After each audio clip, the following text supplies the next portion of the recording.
آپ یقین کریں میں اتنا میرا دل ہے کہ پبلک یہ خود اپنی آنکھوں سے دیکھے کہ یہ کیا تھا. اب میں آپ کو بتاتا ہوں یہ ہوا کیا. ہوا یہ کہ ہمارا امریکہ میں جو امبیسڈر تھا اس کی ایک ملاقات ہوئی امریکن آفیشل کے ساتھ. اب امریکن آفیشل جو تھا اس کی بس صرف میں تھوڑی سی بات آپ کو بتاتا ہوں کہ اس نے کہا کیا. اس نے پہلے کہا کہ جی عمران خان کو روس نہیں جانا چاہیے تھا. پھر وہ جو کہتا، اور میں یہ چاہتا ہوں آپ قوم ذرا غور سے میری بات سنیں کہ اس نے کہا کیا. کہتا کہ اگر عمران خان اس میں سے بچ جاتا ہے عدم اعتماد سے تو پاکستان کو بڑا مشکل یعنی کانسیکوینسز فیس کرنے پڑیں گے. تکبر دیکھیں کہ اگر عمران خان یعنی سٹنگ پرائم منسٹر اگر وہ نہیں ہٹتا اس میں سے تو پاکستان کو نقصان ہوگا. اور پھر کہتا لیکن اگر وہ ہار جاتا ہے تو پاکستان کو معاف کر دیا جائے گا. یعنی یہ بھی نہیں اس نے کہا کہ اگر وہ نہیں آتا تو جو بھی دوسرا آئے گا پہلے ہم دیکھیں گے وہ کیا کر رہا ہے پھر ہم اس کو معاف کریں گے. اس نے کہا جو بھی آئے گا معاف کر دے گا. یعنی کہ اس کو پتا تھا کہ کس نے آنا ہے، کس نے اچکن سلوائی ہوئی ہے، کون تیاری میں بیٹھا ہوا ہے، اسے سب پتا تھا. کہ دیکھیں ہم 22 کروڑ لوگ ہیں. 22 کروڑ لوگوں کے لیے کتنی توہین ہے کہ ایک حکم دے رہا ہے 22 کروڑ لوگوں کے الیکٹڈ سربراہ کو. وہ پتہ نہیں وہ کس کو حکم دے رہا ہے، کیونکہ میں تو چیف ایگزیکٹو ہوں، مجھے نہیں دے رہا. وہ کسی کو کہہ رہا ہے کہ اگر یہ آپ کا پرائم منسٹر بچ جاتا ہے تو آپ کو فیس کرنے پڑیں گے کانسیکوینسز. اور پھر کہتا ہے کہ اگر یہ ہٹ گیا تو معاف کر دیں گے ہم آپ کو. میں صرف آپ کو یہ کہنا چاہتا ہوں کہ میرے پاکستانیوں، اگر ہم نے اس طرح ہی زندگی گزارنی ہے تو ہم اپنے آپ سے سوال پوچھیں کہ ہم آزاد ہوئے کیوں تھے. ہم کیوں 23 مارچ کو سیلیبریٹ کرتے ہیں؟ ہم کیوں جناب 14 اگست کو بڑا جشن بناتے ہیں؟ اگر ہم نے اسی طرح رہنا ہے کہ باہر سے حکم آ رہا ہے کہ جی آپ نے اگر اس کو نہ ہٹایا. اپنی قوم سے یہ کہنا چاہتا ہوں کہ دیکھیں یہ ضروری ہے ہم سب کے لیے فیصلہ کرنا کہ ہم کیا چاہتے ہیں. ہم ایک آزاد قوم بننا چاہتے ہیں، خوددار قوم بن کے رہنا چاہتے ہیں، یا اس طرح کے غلام چاہتے ہیں؟ اور کس طرح کے غلام؟ کیوں ان کو پتا تھا کہ جناب شیروانی سلائی ہوئی ہے شہباز شریف نے؟ اس نے باقاعدہ میسیجنگ کی. اس نے کہا جناب بیگرز آر ناٹ چوزرز. ان کو میسج کہ جی جو مقروض ملک ہوتا ہے اس کو غلامی کرنی پڑتی ہے. Beggars are not choosers. وہ دوسرا ان کا منسٹر بھیجتا ہے جی ہم تو لائف سپورٹ مشین پہ ہیں تو وہ تو جب امریکہ چاہے بند کرتے، یعنی ہم تو ہیں غلام. پہلے تو ان دونوں سے پوچھو کہ آپ 30 سال سے یہ ساری آپ کی پارٹیز حکومت میں تھی تو کس نے یہ لائف سپورٹ مشین اور یہ مقروض کیا ملک کو؟ یہ کیا 3.5 سال میں ہوا ہے؟ 30 سال سے تو آپ پاور میں بیٹھے ہوئے ہیں. اور آج آپ کہہ رہے ہیں کہ جی کیونکہ جی ہمیں پر قرضے چڑھے ہوئے ہیں تو ہمیں تو غلامی کرنی پڑے گی. تو وہ کیوں یہ کہہ رہے ہیں کہ جی اس کو نکالنا ہے؟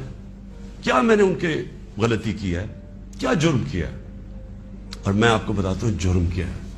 سب سے بڑا جرم یہ ہے کہ انہوں نے ساری پروفائل جب میری دیکھی اور ان کو پتا ہے پہلے سے کہ اس نے ڈرون اٹیکس کی مخالفت کی، اس نے عراق وار کی مخالفت کی، اس نے افغانستان مسلسل کہتا رہا کہ یہ ملٹری سلوشن نہیں ہے افغانستان میں، یا یہاں مذاکرات سے بات ختم ہوگی.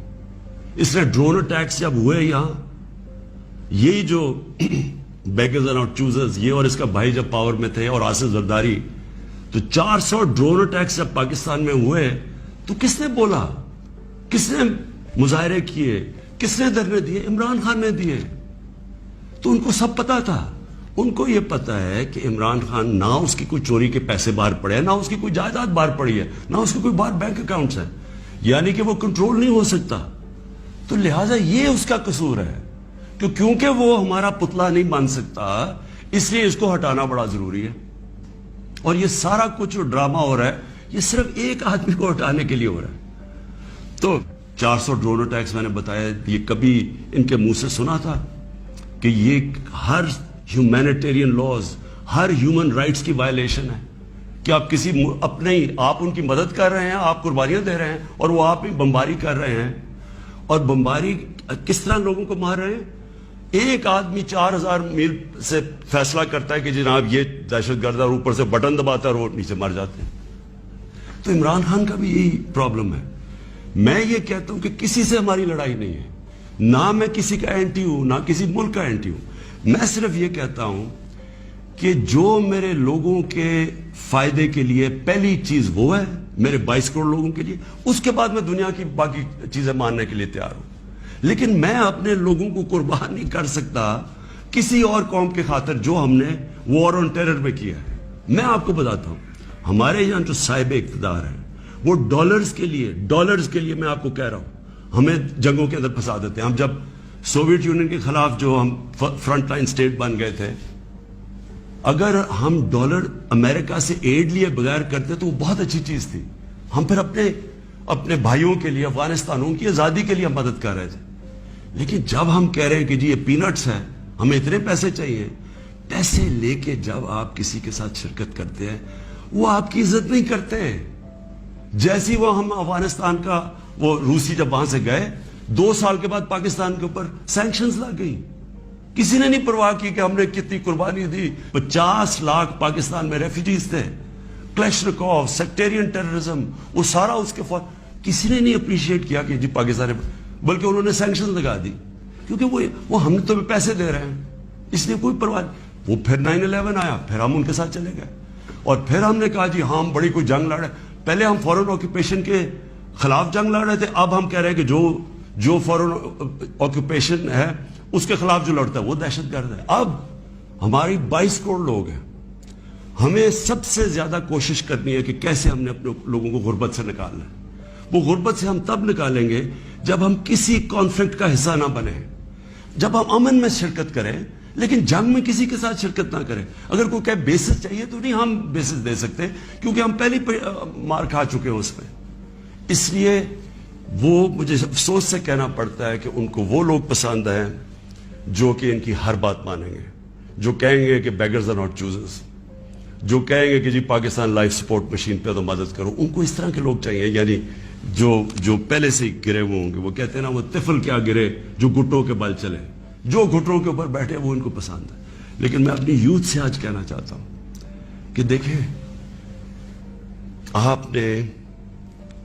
آپ کا مستقبل آپ کے ہاتھ میں ہے, ملک کی ساورنٹی آپ کے ہاتھ میں ہے. اپنی جمہوریت کو, اس کی حفاظت کون کرتا ہے؟ کوئی فوج نہیں کر سکتی جمہوریت کی حفاظت, کوئی باہر سے فورن پاور نہیں کر سکتی. قوم اپنی جمہوریت کی حفاظت کرتی ہے, قوم اپنی ساورنٹی کی حفاظت کرتی ہے.